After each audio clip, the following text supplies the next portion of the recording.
Well, anyway, when were you actually at Channel 10?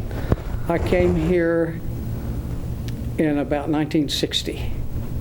Yeah. And until from 60 to about when? To 72.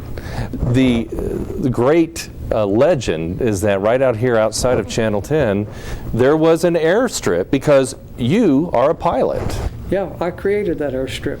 And there were a lot of people. It was a difficult strip. I'm an old crop duster in college, between college semesters, and it was not an easy strip, but it was manageable. Those big wires out on the north side, mm-hmm. and wires there and short. So there were a lot of people who were betting that I would bust my butt on this strip. Mm-hmm. And there were a lot of people who hoped I would. Oh, really? Yeah, yeah. But I operated out here 12 years, and even at night. Do you imagine that? No. I put flare pots, those old kerosene flare pots, when I have a speech somewhere, and I'd go out and light the flare pots and fly to Perryton or Clarendon or wherever and make my speech and come back in and land at night. Well, one thing that struck me too was that Channel 10 actually had a small plane as well. I mean, they didn't have a helicopter, but they certainly had a small plane. Oh, it was a huge advantage. There was big smoke on the horizon north one noonday, and nobody knew what it was. And we hopped in the airplane, flew up and took film and brought it back, and we knew exactly what was causing the fire. It was almost as good as having a helicopter.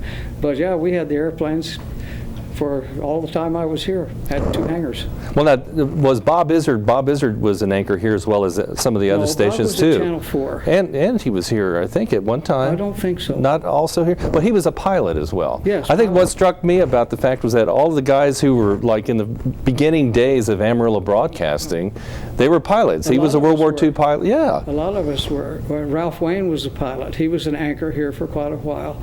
There was another person, I can't remember what his capacity was, but we had 3 pilots here in the news department and 2 airplanes. So covered it. How would you characterize what you guys did at, say, 1960 compared to what you see on television today? What would you say would be the main difference? I would say the main difference is that the consultants hadn't gotten I'm with you, man. No. Yeah. As a matter of information to you, and I didn't know this until a couple of weeks ago when all the old timers from Channel 10 got together, broadcasters got together, I learned a lot. We had the 10 o'clock Sunday night news and weather was the highest rated program in this market. Above network, above local, above everything. Mm-hmm. And I think probably the reason is that I created the first 5-day forecast, and I had it all by myself for years and years and years and years. Well, Sunday night is the time that people would like to know what the week's weather's going to be. Absolutely, sure. And I think that was the big draw to that 10 o'clock. That's what made that broadcast so popular. You said you had radar, that you were the first to bring radar into this market. How is that different, and forecasting the weather and looking at that from, these days we have just some incredible computer models and such, to sort of determine what the weather is doing, and especially during storms, things like that. How is that different? We did it by the seat of our pants. Yeah. And I will share this with you, but I won't share the information. I developed the system to understand the Panhandle weather. We didn't have a computer, and there are 2 or 3 elements here that are unique to our part of the world. One of them is when we're in a frost season, when we're worried about frost. Is it going to freeze tomorrow morning, or is it not going to freeze? Yeah. And if the wind comes around out of a north wind. We've had a cold blast. And if the wind changes and comes around and winds up southeast, we're going to have a big freeze. If, on the other hand, it backs and goes around and gets out of the southwest, there's about a 10-degree difference. I developed a system. I still have it. I've shared it with my wife. And I can tell you which way the wind is going to go and is it going to freeze or not. And I'm real proud of it. And I did it by the seat of my pants. And no one else has got it yet. I can tell by watching. Even the computers don't have it. You had told me another story I thought was interesting, was that when you were a crop duster up in Illinois, you were thinking about being a professional pilot at that time. Yes. But you had discovered television was very new. It was in its infancy. There were only 3 stations in the country, and Chicago was one of them. And so how did you get down to Amarillo then and become the meteorologist here? I took a job in Fort Worth, and they sent me up here as a district sales manager.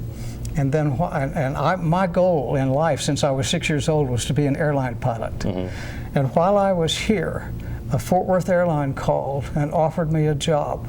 And at that time, I had started doing weekend weather. I got $1 a program when it was not sponsored, $3 when it was sponsored. The programming in the morning television consisted of a test pattern. There weren't any commercials. Sure, but yeah. you had a test pattern until noon, and Right. that's when the station signed on. So now I knew what airline flying was. That had a history. Did television weather have a potential? Was it? And it was the hardest decision I made in my life. Right here, I made it. I lived out in Sunrise Village, and it took 3 days, and I was trying to decide: am I going to be an airline pilot, or am I going to gamble that there might be something in television weather? And the rest is history. The rest is history. Hey, and one last thing I wanted to talk about too. What was it like doing? It was all live back then. Oh, there was no absolutely. tape, nothing. tape. All the commercials, everything was Everything. live. It was done Right. right here in the studio. Yes. What was that like? Well, it taught you to be careful. This is one I'm proud of. Hot mic. Everybody gets trapped with a hot mic at some point in their life, right? Some more than others. And they say things on the air that nobody wants to hear. Yeah. Right away, I said to myself, "True, every mic is hot all the time." That is great I wisdom. never got trapped. That's right. That is really great. That's very, very great wisdom. A lot of people wouldn't have gotten in trouble had it not been for that. A lot of people did get in trouble that I worked with That's right. on the news set, and they'd say things during the commercial, and the mic was hot. Not me. Dan True, thank you so much for coming by and paying us a visit. Welcome home. Pleasure's mine. Thanks for having me, Larry.